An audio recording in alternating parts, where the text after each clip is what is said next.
Coming up on 2020 on ID. Skylar's parents are beside themselves. Their daughter is gone. Can you imagine? It's evil.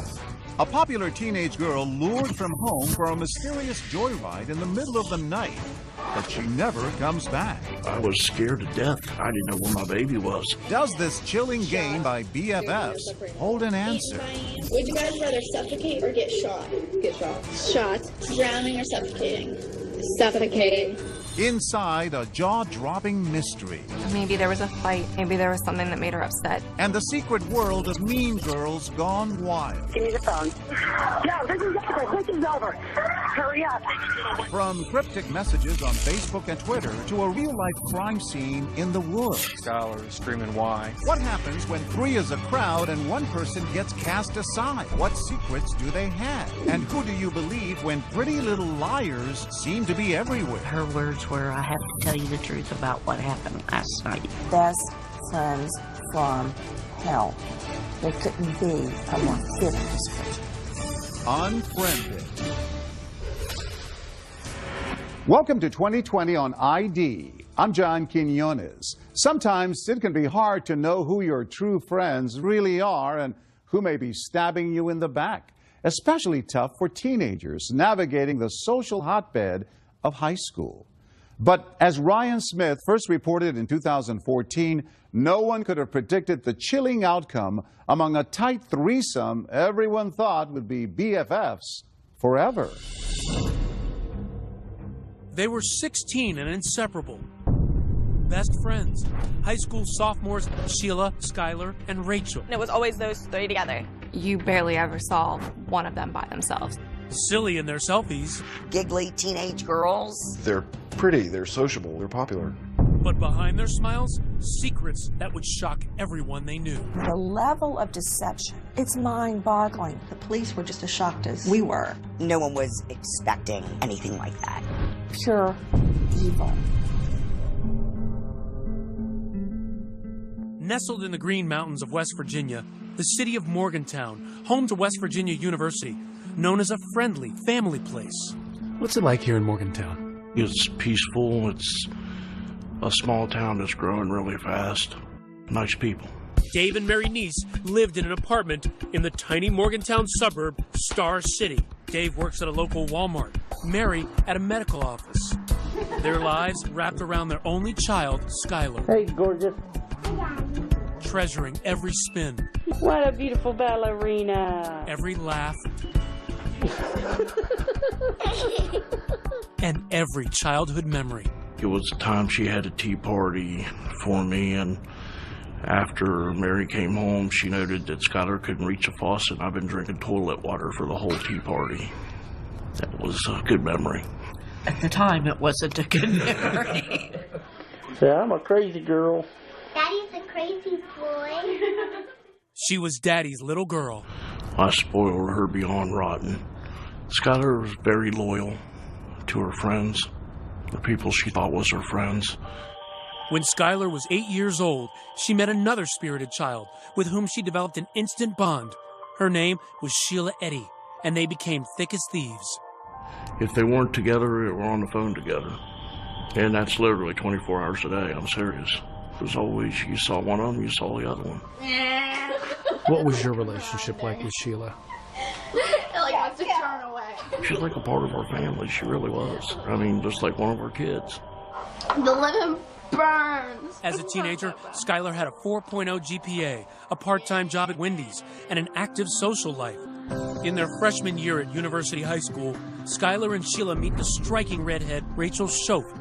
Rachel was the new girl. She had access to people and things like popularity, money, social status, and they seemed to bond instantly. Their duo becomes a trio. Kelly Kearns was close to Rachel. She called me her cool aunt. She was like a daughter to you. Yes. Kelly says Rachel was charismatic, popular, and talented, cast as the lead in the school play. What was she like on stage? She was a natural.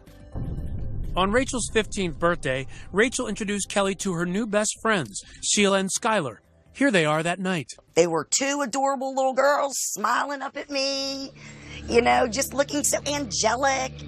But that vision of angels would soon be shattered. July 5th, 2012, Skylar finishes a night shift at Wendy's. Skylar walked through the door and gave her mom a hug and said, "I love you, Mom." She hugged me and said, "I love you, Dad." She went to bed. The next day, Dave and Mary go to work.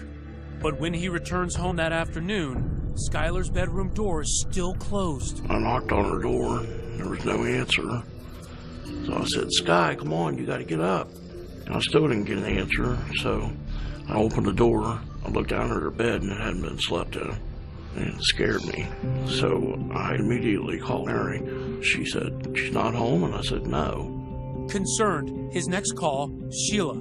She answered on her first ring. I said, "You got any clue where Skylar is?" She said, "No." I said, "When's the last time you talked to her?" She said, "Last night about midnight." Looking for clues in Skylar's bedroom, Dave discovers something out of place. When you came in here that day, describe what this looked like. The screen was gone completely, and I found it in her closet, and the window was open about that much so she can get her fingers out and lift it back up. I found a bench right here. Outside the house, Dave points out where he saw a bench, a way for Skylar to climb back into her bedroom. Then I knew, oh my God, she snuck out last night and she's not home. And then I started freaking. It's now 4 p.m., and it's time for Skylar's next shift at Wendy's. Skylar had never missed work, but today, she's a no-show. Wendy's called and said, "Hey, is Skylar coming to work today?" And I said, "Oh, Jesus." Mary said, "Call 911. Long County 911, do you have an emergency? I have a 16-year-old daughter who apparently snuck out of her room last night. She has not been home, hasn't went to work, can't get a hold of her from any of her friends. I am scared to death. Has she done this before? No. Just then, Mary gets a phone call from Skylar's best friend, Sheila. And what did she say? Her words were, "I have to tell you the truth about what happened last night." She proceeded to tell me that her, Skylar, and Rachel had snuck out the night before, and that they had driven around Star City, were getting high, and that the two girls had dropped her off at the end of the road because she didn't want to wake us up sneaking back in. I was scared to death. I mean, I didn't know where my baby was. It was horrible. Sheila and her mother come over and offer to help in the search for Skylar. We immediately went looking for her, going door to door, and we couldn't find her. But then, Mary remembers what will become a major key to finding Skylar's whereabouts. Mary said, "Oh, what about the surveillance? We got surveillance at our apartment." The surveillance camera, intended to capture intruders, instead reveals this grainy image of that night. A car pulls up at 12:30 a.m., 30 minutes after Sheila says she dropped Skylar back near home. Minutes later, Skylar is seen sneaking out of the house. She slips into the car and disappears. What were you thinking when you saw her head flash on that screen and she's walking to that vehicle? For a second, I felt relief because at least I know she didn't get abducted or anything, you know. And it wasn't like she was pushed in. She willingly got in the car. What did police tell you that they thought happened? They thought that Sheila had dropped her off and Skylar came back home and then snuck out again. For Officer Jessica Colbank and Corporal Ronnie Gaskins, the video is their best and only clue. What were you looking for? Anything. Trying to get pictures of the tires, the rims, but it's just too grainy. And it just raised millions of other questions of who did she go with and where did she go? Next, a father frantically following every lead. I'd jump in my car and fly to the place they thought they saw Skylar. I'd go down to the supermarket and scream her name. What happened to Skylar? Everyone has their own theory. I thought something happened at home. She wanted to get away. Got drunk and fell and hit her head. Somebody maybe followed her home. Somebody's just too scared to tell us what really happened. Stay with us.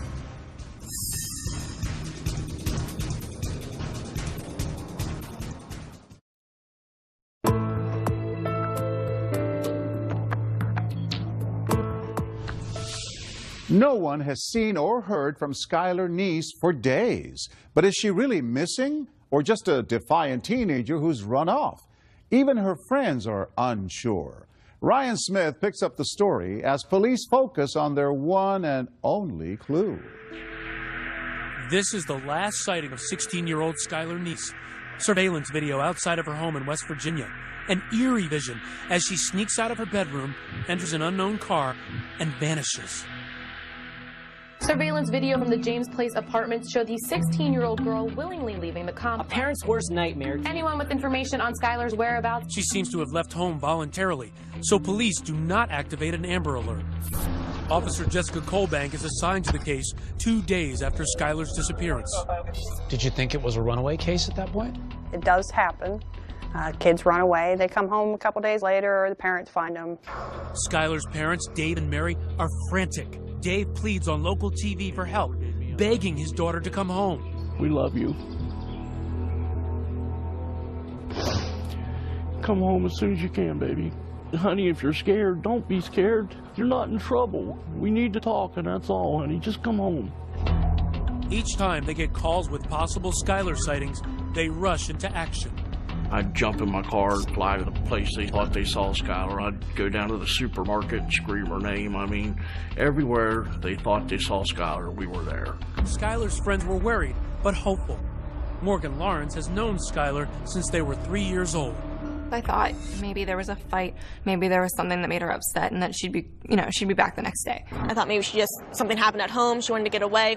Amarette Hughes, another friend, writes Skylar messages on Facebook, pleading with her to come home. Hi, beautiful, I love you and I miss you. Come home soon. The inseparable trio of Skylar, Rachel, and Sheila is now missing a key member. As for Rachel, just hours after Skylar's disappearance, she's happily posing for pictures on a boat with her family friend, Kelly Kearns. But Kelly says Rachel is worried about her missing friend. I mean, she was texting all the time. She seemed urgent. Meanwhile, her other best friend, Sheila, is in constant contact with Skylar's parents, helping them post missing person posters, tweeting messages like this: was really waiting for Skylar to come home today. Just days after Skylar's disappearance, Sheila comes to the niece's home, devastated, with a special request. She says, is it okay if I go back and sit in Skylar's room for a few minutes? She was crying, Sheila was. Crying pretty hard, and she was sitting on her bed, so I just sat down on the bed beside her and rubbed her back.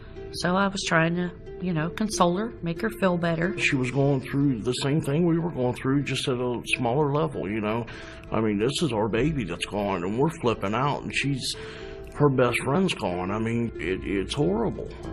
Days turn into weeks, and still no sign of Skylar. No activity on her cell phone or bank card. And her parents doubting the runaway theory. She didn't take her cell phone charger. She didn't take her contact lens solution or her contact. She was planning to come back fairly quickly. And in tight-knit Morgantown, people are searching for Skylar and wondering what could have happened to her, like local crime writers Jeff Fuller and Daylene Berry. There were lots and lots of rumors floating around. Got drunk and fell and hit her head. Somebody had come through the drive-through window where she worked at Wendy's, and they, maybe followed her home. Or that she'd met someone on the internet. And then a possible break in the case. 2 bank robberies in nearby Blacksville. Corporal Ronnie Gaskins hears rumors that money from the robberies was used to buy drugs for a local teen party. Skylar had supposedly overdosed on heroin. She died. People there panicked, and they disposed of the body. And where did that lead take you? We weren't coming up with anything. Sheila and Rachel, the last 2 people to see Skylar, have nothing to add to their story. They picked up Skylar at 11 p.m., took a joyride through the winding back roads of rural Star City, smoked pot, then dropped her off before midnight. Very often, the last person to see the victim alive is looked at with grave suspicion. In this case, the girl's story seemed relatively innocent. So, police had no reason to believe both of them were lying. But for Officer Colbank, it's the small, unspoken signs that make her suspicious. Take me back to that moment where you go to speak to Sheila the first time. Just complete blank on emotions. There was absolutely nothing. It was like iced over. It made me uneasy. Colbank's meeting with Rachel, the high school drama star, also strikes her as odd. She was really nervous. Which has got to be a red flag. What does she have to hide? Their stories were verbatim the same. No one's story is exactly the same unless it's rehearsed. And she's an actress, so she can memorize lines. I'm sure they had it written down somewhere. Okay, this is our story. We've got to stick to it. Everything in my gut was, Sheila is acting wrong. Rachel is scared to death. But police don't know what Rachel and Sheila are hiding or why. Meanwhile, Skylar's parents are grasping for any clues, taking a closer look at the bad influence Sheila had become on their daughter. Sneaking out at night, you know. Found some marijuana in Skylar's pocket one time. Here it was Sheila's. We didn't like the way Sheila acted a lot of times, but being she was Skylar's best friend, we kind of overlooked it. It's becoming clear that the smiling face of Skylar's BFF was just a facade. You started interviewing people about Sheila. How would they describe her? What was she like? Shady, sketchy, sneaky, and pretty manipulative. Skylar's friend Morgan says Sheila rubbed her the wrong way. She was very self-centered. She would almost do whatever it took to kind of get her way. Amarette says Skylar confided in her that there were cracks in the clique. Her best friends were snubbing Skylar. These pictures that Sheila posted on the website Meet Me suggest Skylar had become a third wheel. She just thought that they were becoming closer, so they were just pushing her out. She was really upset about it. The slights were sometimes subtle, but clear as day for Skylar. They were dressed the same. They both wear dresses or skirts, but they wouldn't tell Skylar, and they would say it was more like a coincidence, but I secretly think that they planned it. Are Sheila and Rachel hiding a secret about what happened to their best friend? Officer Colbank is determined to find answers, to bring the niece's daughter home. And I promised Dave and Mary the very first day that I met him, I said, I'm a bulldog in my investigations. I said, I don't care if it takes me 10 years to find the truth. I will eventually find it. Next, the girls play a strange, secret game, captured on camera by Skylar. Drowning or suffocating? Suffocate. Where would it lead? Stay with us.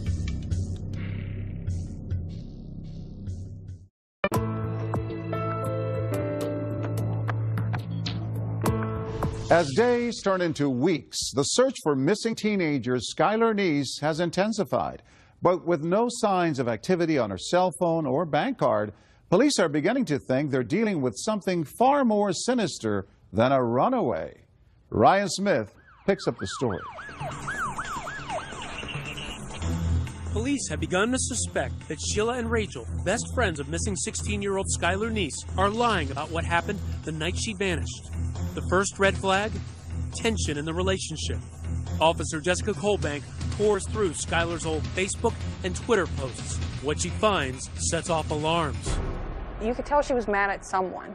In the weeks before she vanished, Skylar had posted angry messages. There's just something about you I can't stand. People can be so mean for absolutely no reason. Hope you don't expect me to give anymore.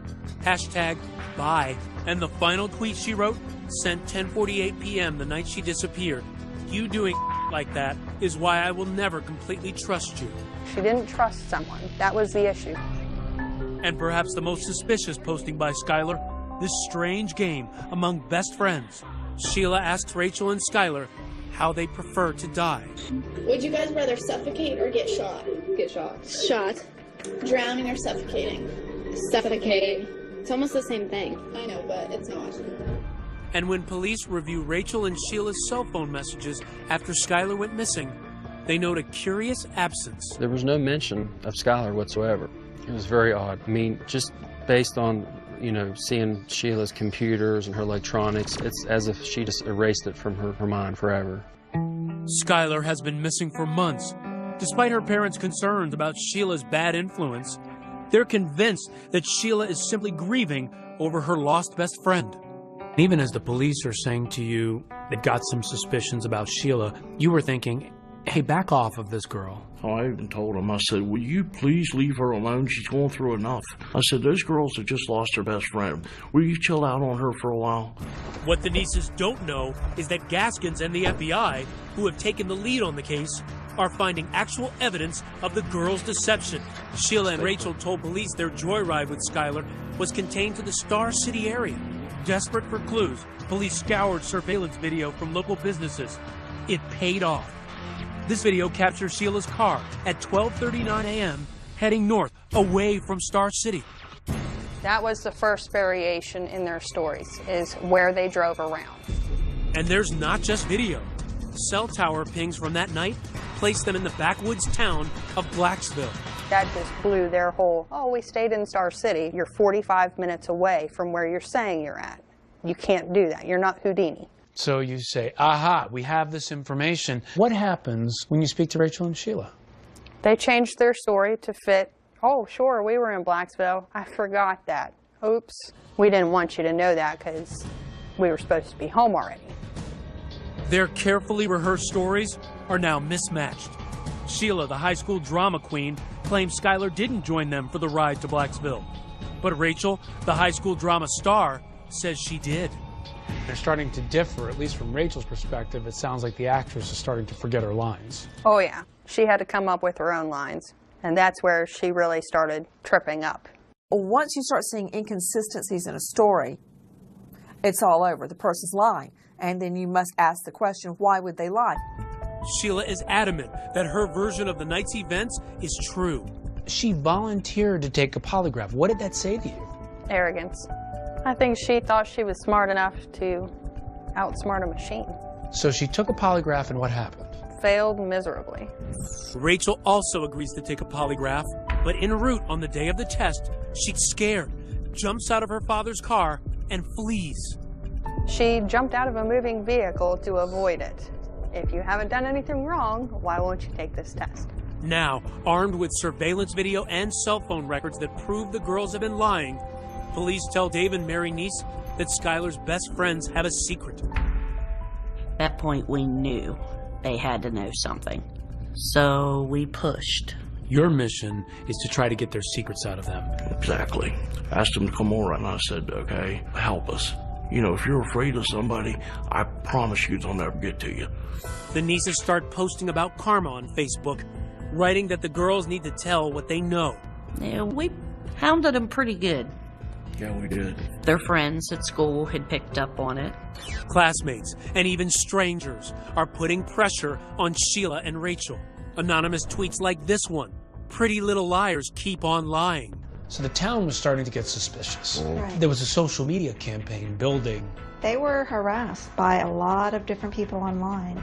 They were called murderers. You could tell that the tide had turned and people felt like they were somehow involved, or if nothing else, they knew and they needed to come forth and say. And people were outraged that they weren't doing that. So they could put a lot of pressure on that police could not put on. Definitely all eyes were on Sheila and Rachel. You know, you can't be part of the trio and not have any clue what's going on. Kelly Kearns, close friend with Rachel and her mother, hears the rumors that Rachel is stonewalling police. I'd get a text from people, why isn't your friend's daughter cooperating? So I'd send Rachel a text, what the heck are you doing? Even those closest to Rachel are wondering, what is she hiding? I said, was Skylar alive when you left her? Yes. We didn't do anything to her.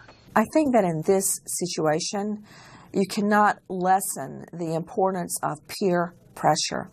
Rachel seems particularly affected.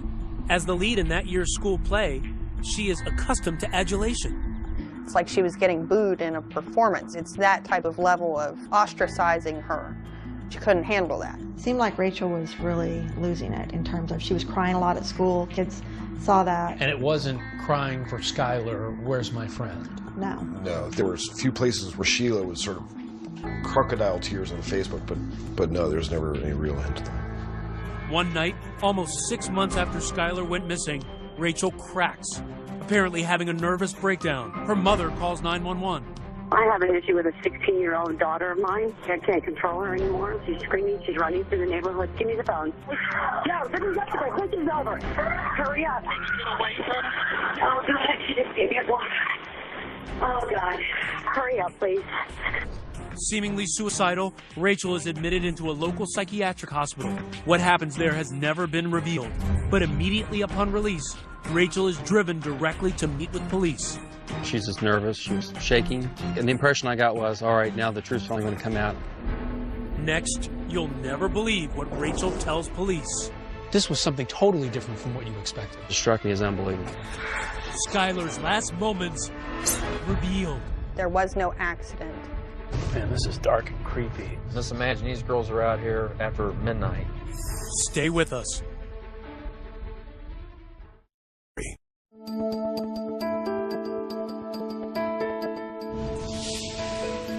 University High's leading lady, Rachel Schoaf, is not able to keep up the act anymore.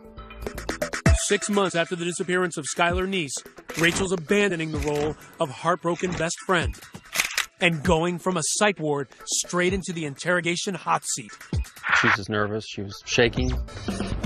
She's finally about to come clean to police about what really happened to her 16-year-old BFF.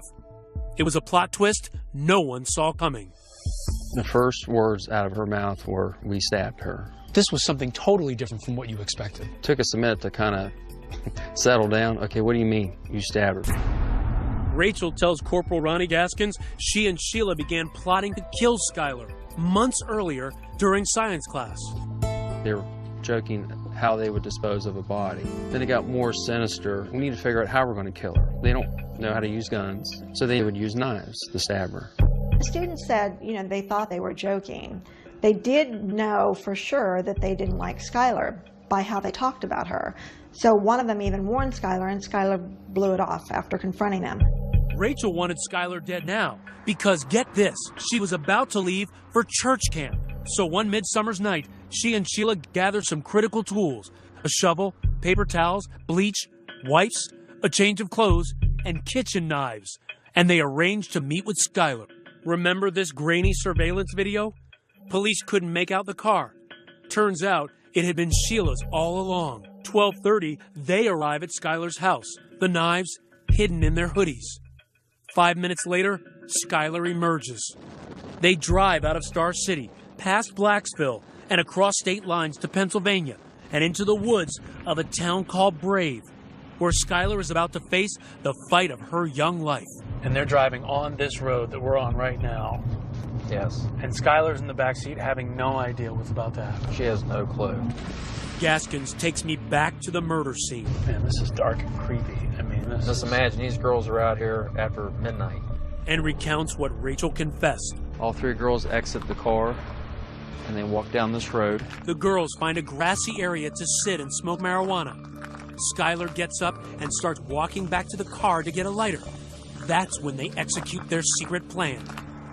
Sheila and Rachel get up behind her and count. 1, 2, 3. And on 3, that was the time for them to start stabbing Skylar. Right here, Skylar is being stabbed by her 2 best friends. Yes. Skylar takes off running, with her 2 friends giving chase. Rachel tackles Skylar, and the pair continue to repeatedly stab their BFF. According to Rachel, Skylar is screaming, "Why?" And then they try slitting her throat because they had read that it would kill her quicker if they cut her jugular. The plan was to bury her, but the ground was too hard. So instead, they drag her body to the side of the road and cover her with branches, rocks, and leaves. They don't even bother to really conceal her. They changed into clean clothes, they wiped down the car, and they left. Like nothing happened. This was calculated, planned out, thoroughly thought of before this night. The perfect murder plot. Everything planned to the T. But why? Her only answer to that was, "We just didn't like her." "What do you mean you just didn't like her?" "We just didn't like her." Well, why not? Did you ever get the sense with Rachel that she was really remorseful? She seemed to be relieved that the truth has been told. She doesn't have to hold it in anymore. It's not eating at her anymore. Shockingly, even though Rachel confessed, Gaskins doesn't arrest her. So we had no body. We had no physical evidence. I mean, we had all this circumstantial evidence, but we needed something more concrete. And there had been no cracks in Sheila's armor. So to try and nail her, that night, police put a wire on her friend Rachel, hoping Sheila incriminates herself. Sheila doesn't take bait. Instead, 2 killers take this smiling selfie together. Sheila tweeting, "Finally got to see Rach." Then, a break. Police think they have an ace in the hole, linking Sheila to the murder. They find traces of blood in her car. We had to do a DNA confirmation. Meanwhile, Rachel continues to give critical details to police. Details Skylar Neese's parents so desperately await, like the location of Skylar Neese's body. In this area right here is where we were able to finally locate Skylar's remains. She was 1, 2, 3, 4, 5, 6, maybe 7 steps away from the road. Back in Star City, the Neese family is holding a vigil, on what would have been Skylar's 17th birthday. They are finally told the news they've been dreading. Skylar has been murdered. I was outraged. I was a mess. All these emotions run through my head at once. The search for Monongalia County teenager Skylar Neese is over. Skylar was our world, and now she's not here. Soon the news breaks publicly. Father, we thank you for joining us here today. But not the identities of the killers. And immediately, Sheila Eddy takes to Twitter to join the chorus of grief. Worst day of my life. The pain is real. And rest easy, Skylar. You will always be my best friend. At the same time she is pretending to mourn online, Sheila is brazenly taunting police, tweeting messages like, "Wonder if there's a Law and Order SVU where they don't figure it out." And "We really did go on 3," a seemingly blatant reference to the crime. But what Sheila doesn't know is that authorities get their biggest break yet. Conclusive evidence linking her to the murder. A DNA match confirms that blood from the trunk of Sheila's car is Skylar's. It's that final piece that really nails Sheila. That was news that I was waiting to hear. Finally, with enough evidence to arrest Sheila, Gaskins closes in and tracks her to the Cracker Barrel, where she is having breakfast with her mother. I just want to be able to get her right then and there, get her into custody. It's a race against time at this point. Right. We're not just dealing with a 16-year-old girl. This is a cold-blooded murderer. It's the end of the road for Sheila. She is leaving the Cracker Barrel just as Gaskins pulls up, cuffing the teen killer right there in the parking lot.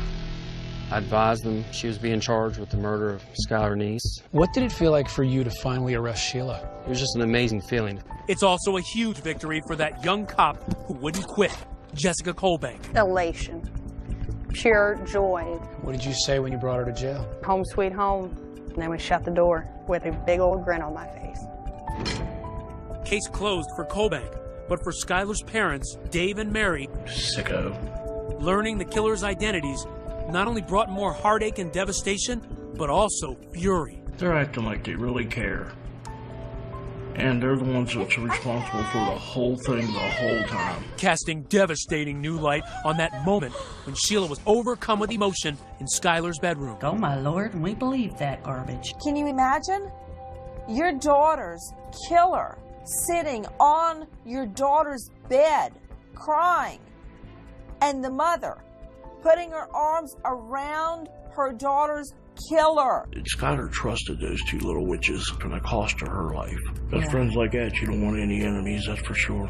How could they do that to their best friend? And the reason Rachel gave? That they just didn't like her? That's the biggest line of crap I've ever heard in my life. There has to be a reason. You don't do stuff like that for no reason. When we come back, the real motive? Was Skylar hiding something about her friends? Did she know too much? Skylar knew stuff about them that they didn't want out. Her secret diary revealed. Stay with us.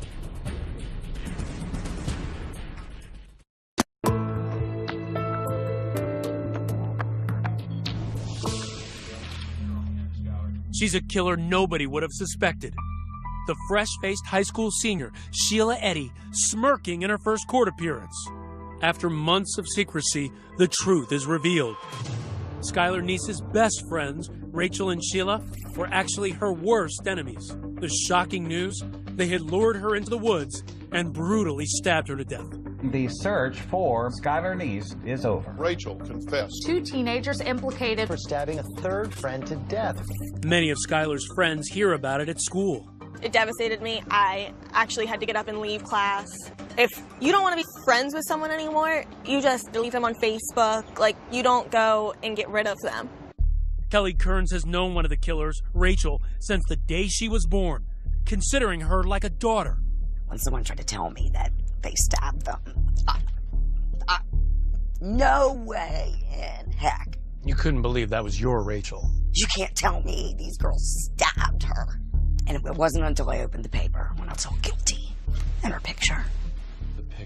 Today, looking at the photograph of Rachel, taken just hours after she murdered her friend, Kelly is floored by that smiling face. What strikes me about this picture is I don't see anything on her face that reflects what she did. It just makes you feel, you know, what'd you miss?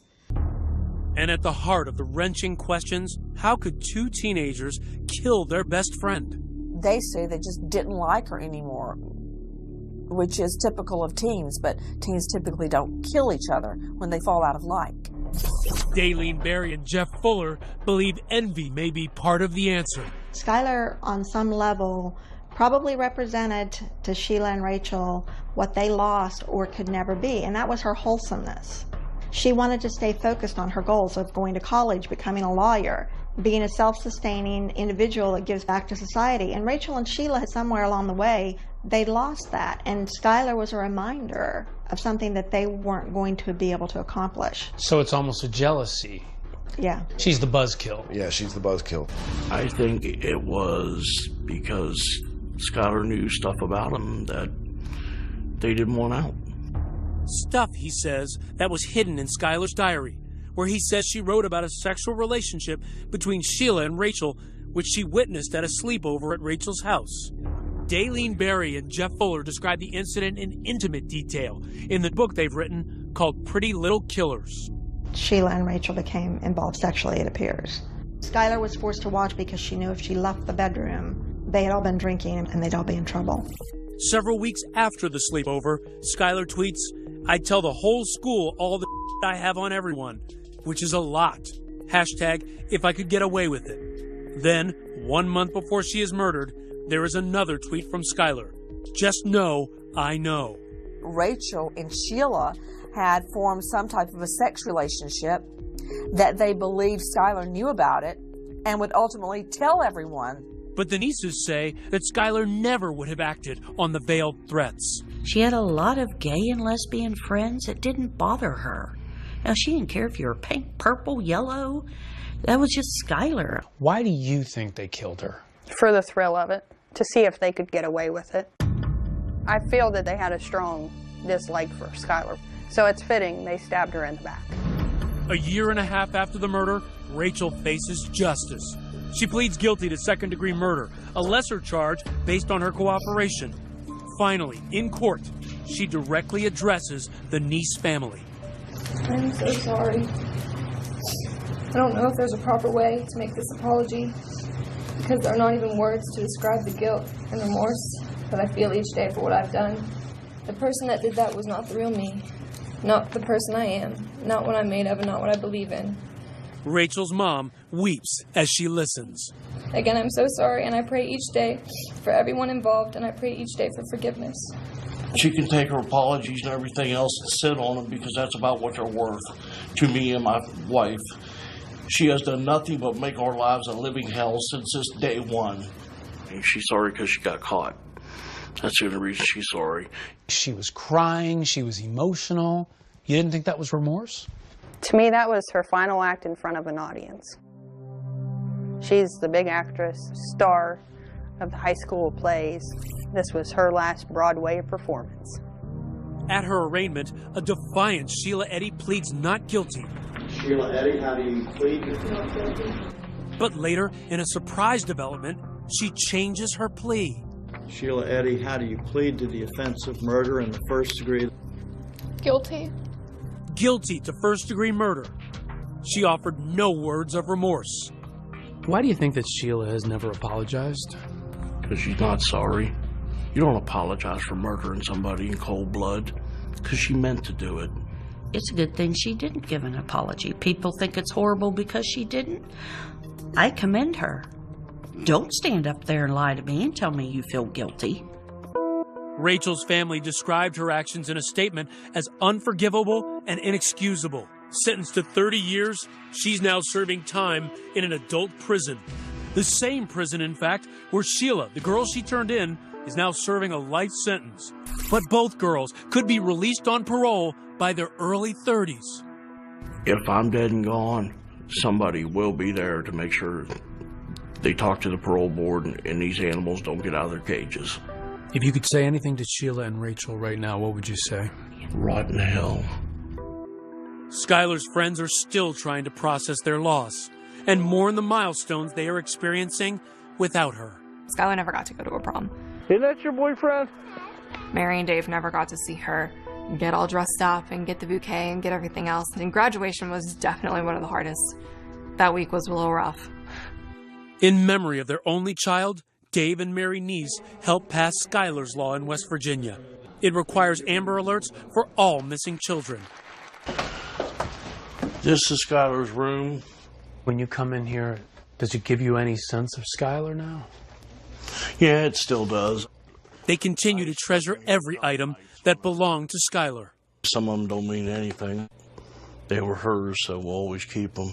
She has a bunch of cards and drawings. Yeah, see, her friends were always sending her a birthday wish for my friend. Uh-oh. That's what I think of that one. That was from Sheila, by the way. The card reads, "Happy birthday. Love, Sheila. BFF. Love you like a sister for life."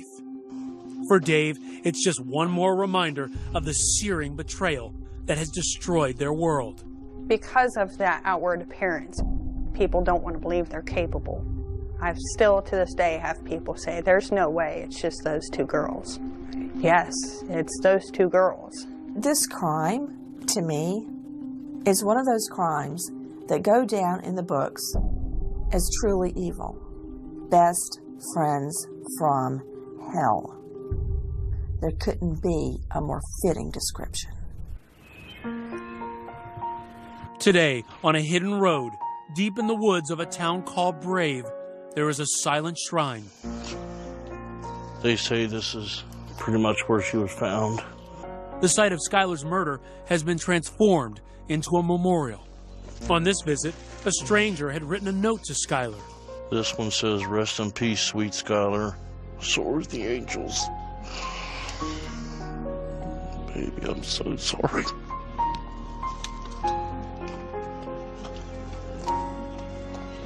If there's one lesson to be learned in here, and one lesson only, know who your friends are.